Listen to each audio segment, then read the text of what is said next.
A couple of weeks ago, the Fallout TV show debuted for Amazon, and it was surprisingly pretty darn good. I would actually say it's up there as one of the better video game adaptations to date. It was also extremely faithful to the lore to an extent, and I gotta put an emphasis on that extent part because there are certain things that Bethesda and Amazon came up with which contradict previous Fallout lore.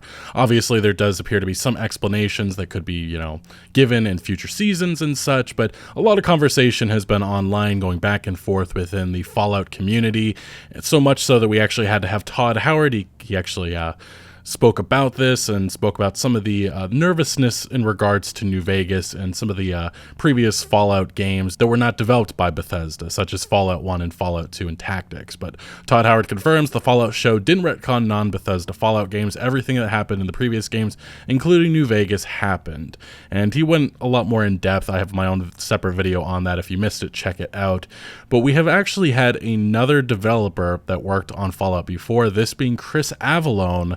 He is a writer on Fallout New Vegas. He was a project lead on some of the DLCs. He also was a level designer, I believe, on Fallout 2. And he recently spoke about the Fallout TV show, which again reignited the conversation surrounding the TV show. And he said the lore in this series is a hot mess.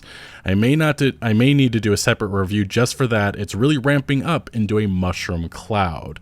Now, it's important to understand that he is not his point of view is something that not all of the, I guess you could say, former developers on the Fallout franchise are in support of. We obviously had Tim Cain previously say that, well, he loves the show. He loves the aesthetic and stuff like that, although I'm not sure how involved Tim Cain in the past was into like lore and the writing and such. I think he was more of a programmer, but hey, I could be wrong about that. But yeah, OG Fallout lead Tim Cain defends the show's lore changes in a glowing full review. Not that it matters. I'm not in charge of this anymore, and neither are you. Lore drift is inevitable in big IPs. And Josh Sawyer, who was, I believe, the director on Fallout New Vegas, also a writer on the game, pretty much said the same thing. He just doesn't care at all about the lore changes and such. It was never mine. And I think that's a sentiment that a lot of, well, the former Fallout staff feel. But Chris Avellone, very outspoken individual, and this video isn't necessarily just dedicated to this topic and some of the specifics that he says that makes him irritated a little bit with the Fallout TV show. I do want to talk about some of the reaction that his comments have been met to, because it goes back to something we talked about last year in terms of Chris Avallone's past. If you don't know what I'm referring to, there were some very serious claims made against him that really ruined his career in the gaming industry. And I want to talk about how these, let's just say, their claims continue to really destroy his career. And it just upsets me because of some of the remarks people made to these tweets. And obviously a lot of individuals brought up, Tim Cain saying, well, this is the original Fallout creator. This is how he feels about it. So they're using that point of view to fight with what Avellone says. It's really just a minefield of complete nonsense, but it is worth mentioning. This is specifically what Chris Avellone said that irritated him, at least one part of it. He also talks about the ghouls and some of the other stuff he has, some of the irritations with how they went about that, how somebody can become a ghoul, because I believe in one of the episodes, one of the individuals is like given a serum that turns him into a ghoul. A little confusing because that's not how it works in the Fallout games, but Avellone saying that his first irritation with the show was the Enclave. The presence is confusing in the series, which is a big problem. Don't think I'm a poster child for the Enclave. I don't like them, even though they were in Fallout 2. My personal opinion is the Enclave's presence, even when mysterious, needs to be clear, considering their importance. To explain further, they were so important that any mention of the Enclave was expressly prohibited in New Vegas, except for the remnants that the project director fought for, despite the fact Todd had a seemingly huge hard-on for the Enclave. Not an insult, good on Todd for, yeah.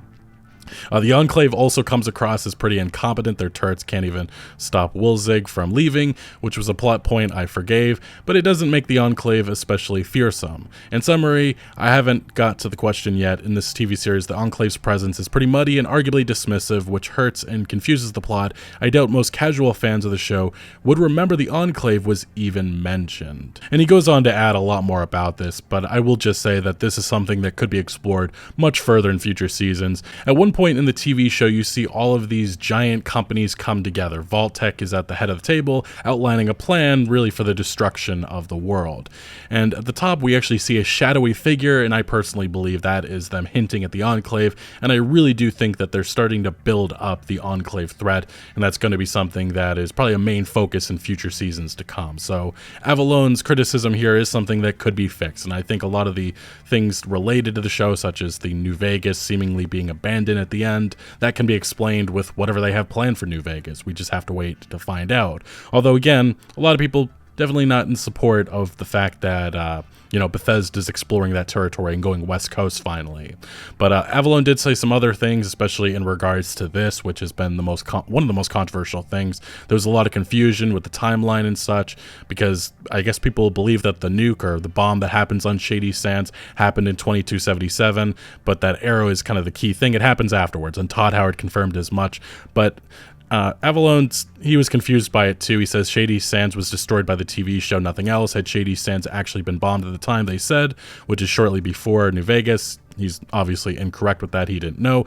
Every NCR person you met in the Mojave would have talked about it and be out for blood and revenge. And then somebody clarifies this, and Avellone says, yeah, but the date on the chalkboard, I believe, is the point of contention. Even if the date on the chalkboard is wrong, having a chalkboard be an unreliable narrator is poor script writing. And I definitely think that it very much confused a decent amount of people in the Fallout community. Avellone did continue saying, I effing hate the chalkboard, and I can't believe they didn't go with some other visual delivery lore mechanism. I'm sure they're going to fix this and probably explain it in the next season, or even better, an actual unreliable narrator, which would have solved everything sloppy. And he says they probably had 101 other things they were juggling at the same time, which is fair. And somebody does bring up a theory saying that my theory is that they couldn't decide on a definitive year for the nuking itself and decided to leave the information purposely vague. And Avellone said, I have nothing against wiggle room and lore. It's something I learned from Tim Kaine. It's why you need to be careful of reliable narrators versus unreliable ones. And I tend to favor the latter to let things breathe as needed.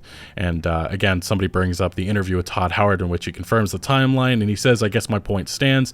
If there was so much going down the capital of NCR that it fell while they were at war with the Legion and the Mojave, then proper world building would have been banter reactivity, at least, and showcased in some form. And that's kind of the issue with having a TV show which is stomping on territory that was explored 10 years ago by a different development studio with Obsidian in New Vegas.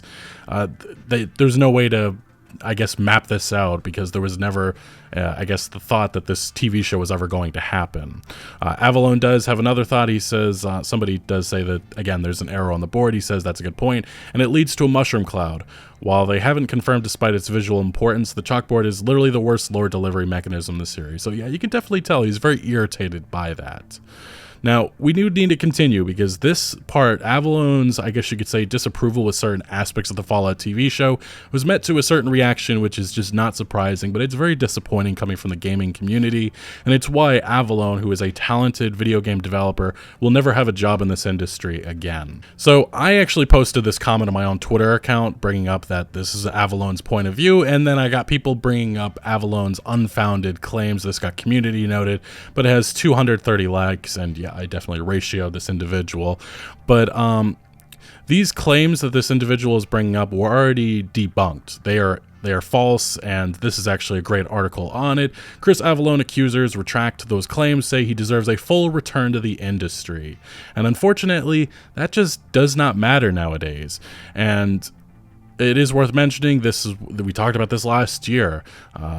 These claims, which were made in 2020, were very serious. I have my own dedicated video on that subject. I highly recommend you check it out if you have not heard. But they were very serious from two individuals. But the issue is, immediately once those claims were made, there were just immediate evidence mounted that there was so much little holes in it that I don't understand why any of the companies that were associated with Avellone, who then distanced themselves, I'm not sure why they didn't, investigate beforehand, but it doesn't matter. Avellone's career has been ruined. But it all led to 2023, in which we got this, the parties resolved the matter and claims were dismissed with prejudice, and he got a confidential 7-figure settlement. I believe he said these individuals were represented pro bono, so this was a major win for him. This is as innocent as you can get, as big of a victory as you can get from a case like this. And again, these individuals supported him coming back to the video game industry, and they also disputed the characterization that gaming websites have run with, especially with articles like the one coming from PC Gamer here that have never been changed or, you know, altered to reflect what actually happened. And this is why it continues to plague his career. But these are the comments that I mean that I was met to with people. How is he proven innocent? Someone recanting a statement is not proof of innocence, which is just... How do you prove you're in it? There's so much evidence already mounted. These individuals lost the case, and they had to... Avallone's done as much as he can, honestly. Another individual saying, only the persons present at the time know what happened. The statement only proves they didn't want to be sued over something that may have happened that they can't prove. Well, the proof was against them. Again, there was eyewitnesses that disputed them. There was also multiple posts made by them which disputed the claims. And again, those claims were very, very serious. Again, I can't really mention it because this video could get demonetized like the other one, or even age restricted. I believe the other one also had that for a period of time. But yeah, this is just ridiculous. There was they did get sued, and they did reach a 7-figure settlement for Avellone.